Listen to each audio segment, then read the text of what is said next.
Juan Kapitulo 6, versikulo 35.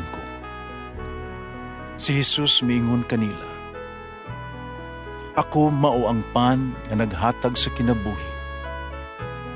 Ang muari kanako dili nagayod gutomon, ug ang mutuo kanako dili nagayod uhawon." Ang mga puno Pan sa kinabuhi.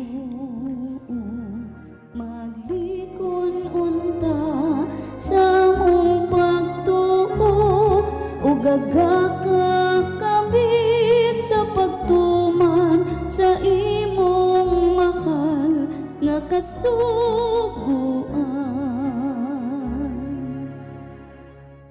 Ang Ginoo manaakan ninyo. Santos ng Ebanghelyo sumala ni San Juan.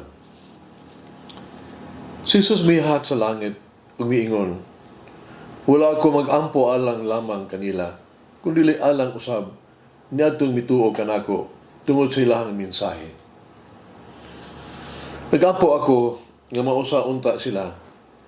Amahan, mausa-unta sila dinhi kanato. Ingon nga ikaw, ania kanako, o ako anaa kanimo. Aron mutuo ang kalibutan, na ikaw mao'y nagpadala kanako." Gihatagan ko sila samang dungog nga imong gihatag kanako, halon sila mausa, ingon nga ikaw ako usara.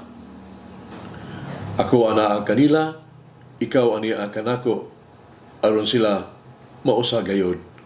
Ug sa ingon, masayod ang kalibutan nga ikaw ang nagpadala kanako. Nga nahigugma ka kanila, ingon nga ikaw nahigugma kanako. Amahan, gihatag mo sila kanako. Buot ko nga bisan asa ako, ato usab sila. Aron makita sila sa akong himaya, ang himaya sa imong gihatag kanako. Kaya nahigugma ka man kanako, bisan pa sa wala pa buhata ang kalibutan. Amahan, nga matarong, ang kalibutan wala makaila kanimo. Apan nakaila sila kanimo, o kini silang nakaila kanimo nasayod nga ikaw ang nagpadala kanako. Gipaila ko ikaw kanila, o kini akong padayunon pagbuhat, aron mabatunan usab nila ang imong gugma alang kanako, ug magpuyo usab sila ako diha kanila. Ang Ebanghelyo sa Ginoo. Pasalamati ang Ginoo kay siya maayo, ang iyang gugma mulungtad hangtod sa kahangturan. Pasalamati ang Diyos sa tanang mga Diyos, ang iyang gugma malungtaron. Pasalamati ang Ginoo sa mga Ginoo, ang iyang gugma balungtaron.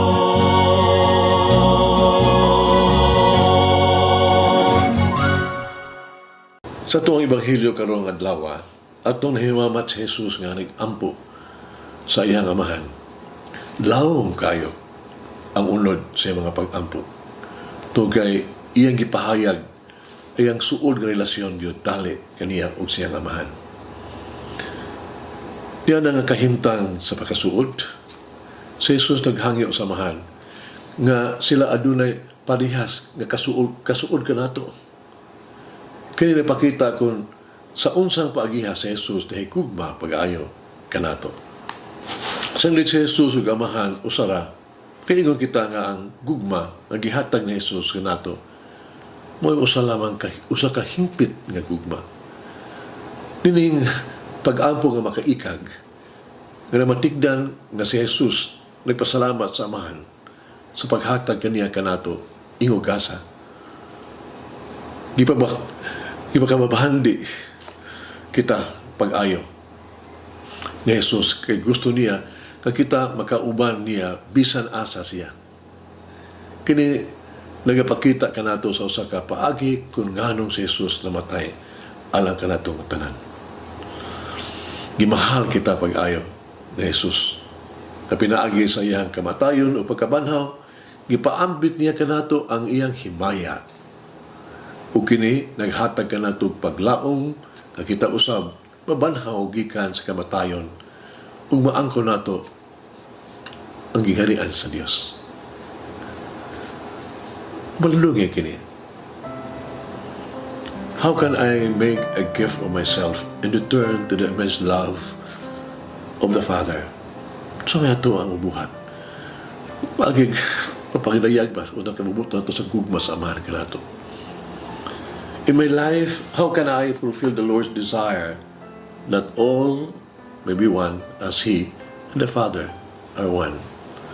Sa itong kinabuhi, kung sa may atong buhato, halong kita may usa diha ni Jesus ug sa iyang amahan, ug sa atong amahan. Mag-ampo kita.